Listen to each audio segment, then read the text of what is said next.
Setelah 17 hari tenggelam di dasar laut, kondisi KRI Nanggala 402 beri kabar bahagia tim penyelamat Cina.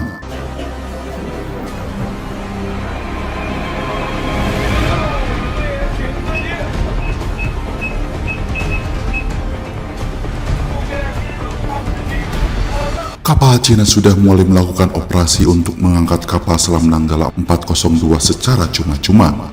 Sejumlah pengamat menyebut operasi ini adalah kemenangan halus bagi Beijing dan memberikan kesempatan bagi Cina untuk memetakan wilayah perairan penting yang menghubungkan Samudra Hindia dengan Laut Cina Selatan.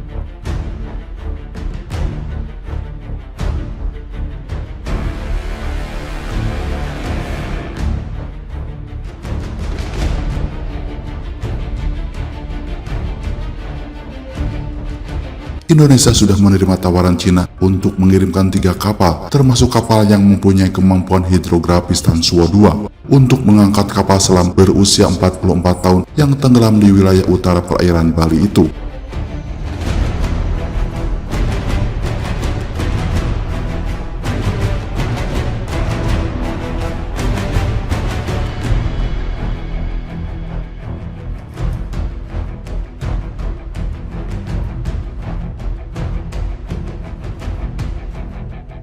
Dilansir dari laman The Australian, Jumat 6 Mei, juru bicara Angkatan Laut Indonesia mengatakan Kementerian Pertahanan menerima tawaran dari Australia, Amerika Serikat, Jepang, Rusia, dan Cina untuk membantu mengangkat kapal selam seberat 1.395 ton itu yang terbelah menjadi 3 bagian di dasar laut dengan kedalaman 838 meter.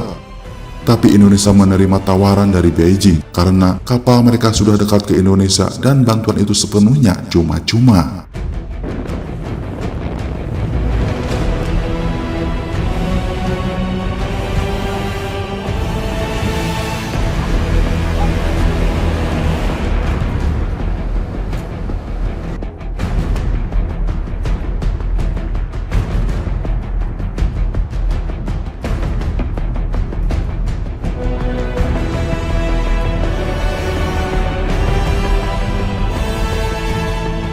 Pihak Indonesia membenarkan ketiga kapal Cina dan 48 penyelam mereka sudah memulai operasi pengangkatan itu setelah kapal Tansuo tiba di pelabuhan pada Rabu lalu. Tapi kapal Indonesia Timas 1201 yang juga akan membantu proses pengangkatan masih dalam perjalanan. 2 kapal Angkatan Laut Indonesia juga berada di lokasi, kata jubir AL, seraya menambahkan kami perlu memantau mereka supaya mereka tidak sembarangan mengambil data.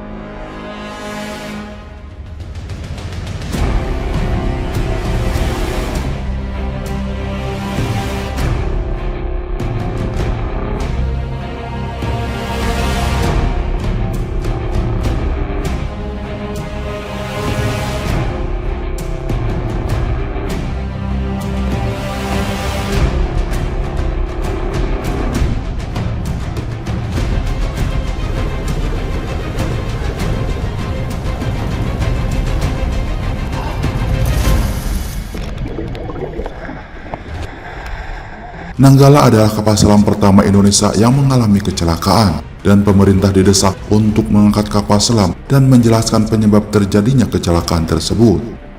Meski begitu, bagi sebagian kalangan, menerima tawaran Cina itu cukup mengherankan karena keterlibatan Cina dalam sengketa laut di kawasan dan ada kemungkinan Angkatan Laut Cina menempatkan alat sensor pemantau di wilayah perairan penting bagi lalu lintas pelayaran.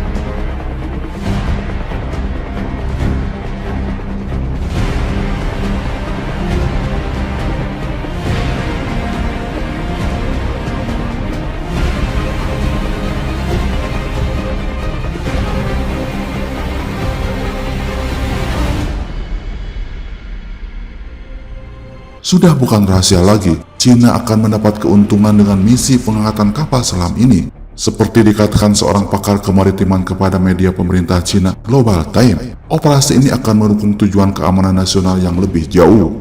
Misi ini akan membuat Cina bisa mempelajari peta geografi militer kemaritiman di kawasan itu, sekaligus memperluas kerjasama internasional dan pengaruh mereka dalam hal misi penyelamatan, kata pakar tersebut.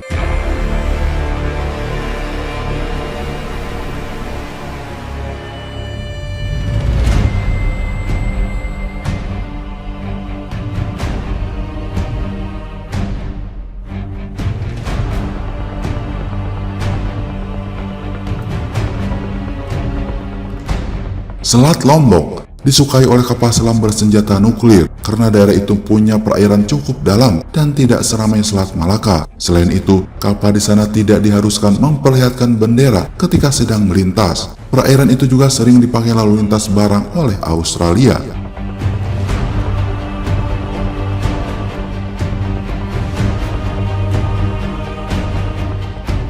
Australia memahami AS juga menawarkan bantuan, tapi mereka tidak mau secara cuma-cuma.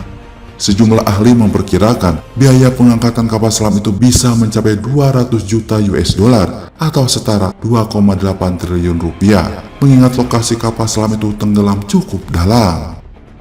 Pengamat keamanan kawasan Malcolm Cook mengatakan kepada The Australian, ini kali pertama Cina yang bukan negara dengan tradisi maritim membantu operasi penyelamatan semacam ini. Tidak seperti AS, Australia, dan Jepang akan memberikan bantuan kepada Indonesia di tengah situasi semacam ini. Kalau Anda ingin membeberkan cara bagaimana meningkatkan kekuatan diplomasi Cina di Indonesia, maka saya tidak tahu cara lain yang lebih baik dari ini, kata Cook. Selat Lombok adalah kawasan yang sangat penting bagi lalu lintas kapal selam, dan itu menjadi kegiatan yang sensitif dan sulit dilacak. Jika mereka bisa memetakan daerah itu, maka mereka bisa punya informasi yang lebih baik tentang kondisi terkini dasar laut dan arus di Selat Lombok, dan itu bisa menguntungkan bagi kapal selam Cina.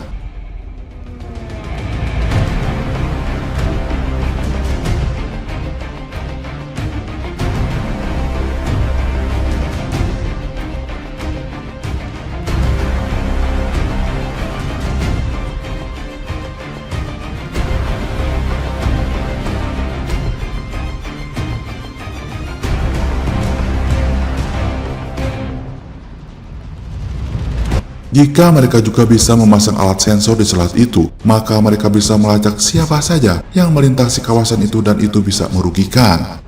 Pengamat keamanan maritim di Singapura, Colin Koh mengatakan, Angkatan Laut Cina jelas ingin menampilkan citra yang lebih lembut di kawasan sengketa Laut Cina Selatan yang sejumlah pulaunya sudah mereka bangun pangkalan militer.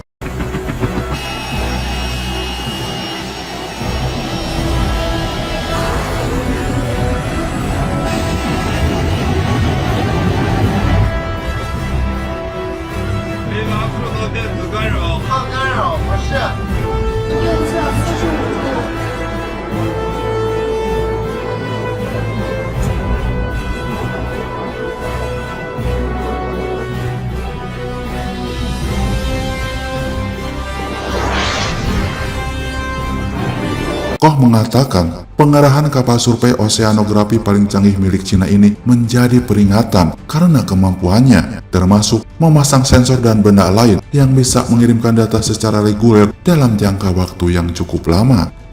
Menurut saya, ini harus jadi perhatian semua orang. Apapun yang menjadi ongkos Cina dalam operasi ini akan memberikan keuntungan yang jauh lebih besar dari ongkos yang mereka keluarkan.